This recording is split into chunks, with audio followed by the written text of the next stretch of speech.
Good evening and happy Friday, everybody. How are you? It's Hitman23. And tonight I want to show you a few things I picked up recently and just a couple of things I had in the collection that I haven't shown.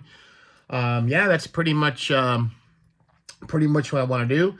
I the first thing I'm going to show you is a piece I just picked up this past week, and I have to shout out Lonely Basement collection, Keith, for pointing me in the direction of this item because I didn't know it existed. And it's this really cool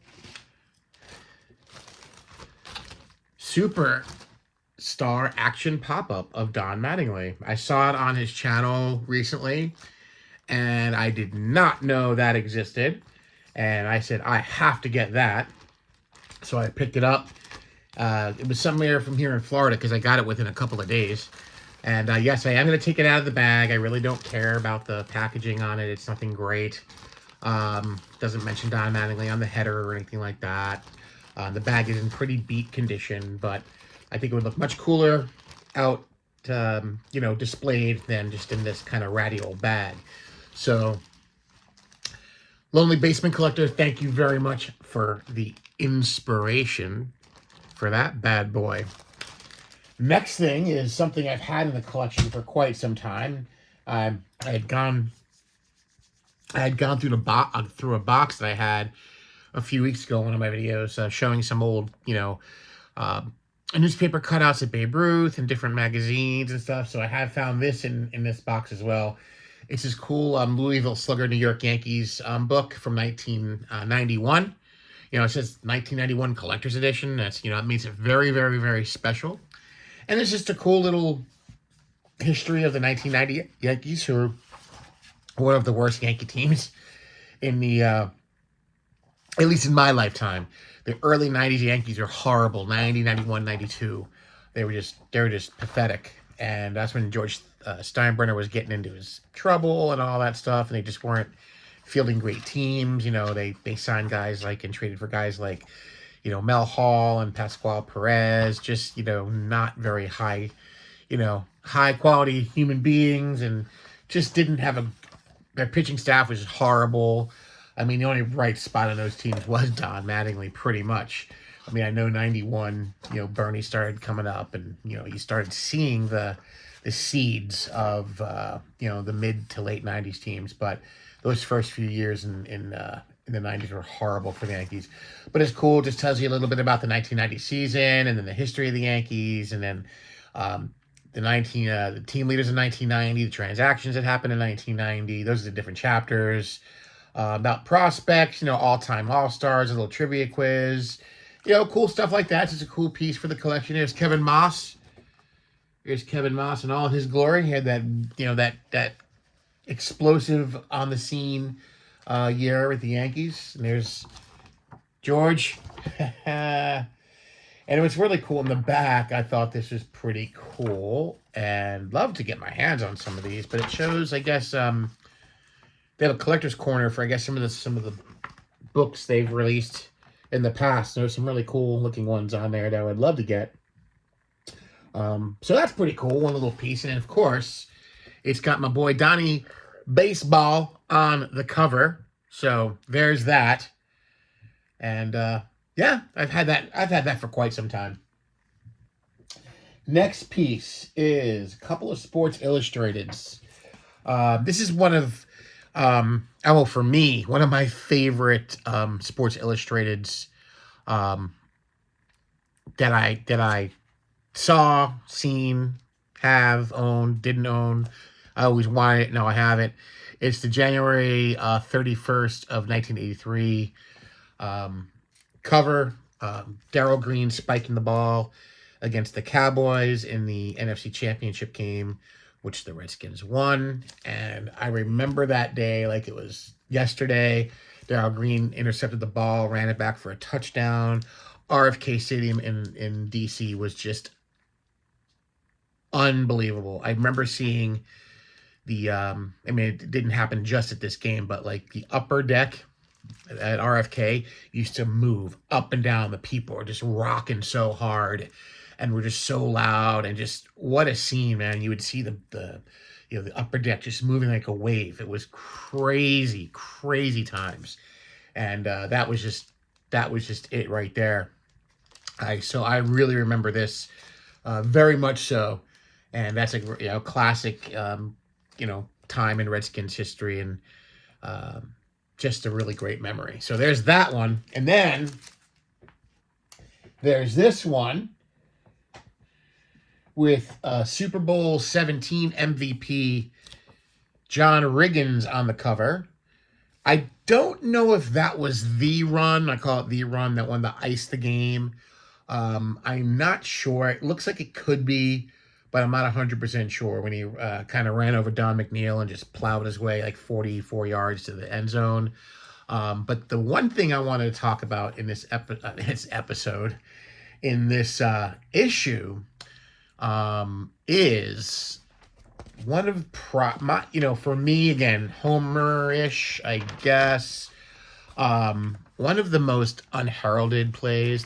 Maybe unheralded isn't the word.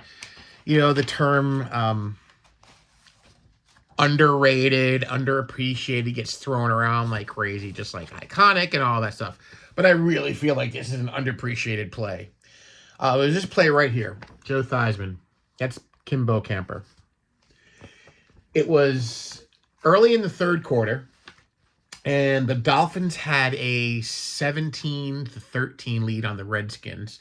And the Redskins were backed up pretty far in their territory. I think they were on the 18-yard line, 15-yard line or something. And Joe Theismann goes back for a pass. He makes the pass. It gets batted, deflected by Kim Camper. And by the time where he was catching the ball, they were basically on like the 1-yard line. And the ball was in Kim Camper's hands. Like, it was a gimme touchdown. I guess from that point, if the Dolphins did score there, that would have been kind of maybe a deal breaker. But Joe Theismann, the tough son of a bitch he was, man, he played defensive back and he swatted the ball right out of his hands.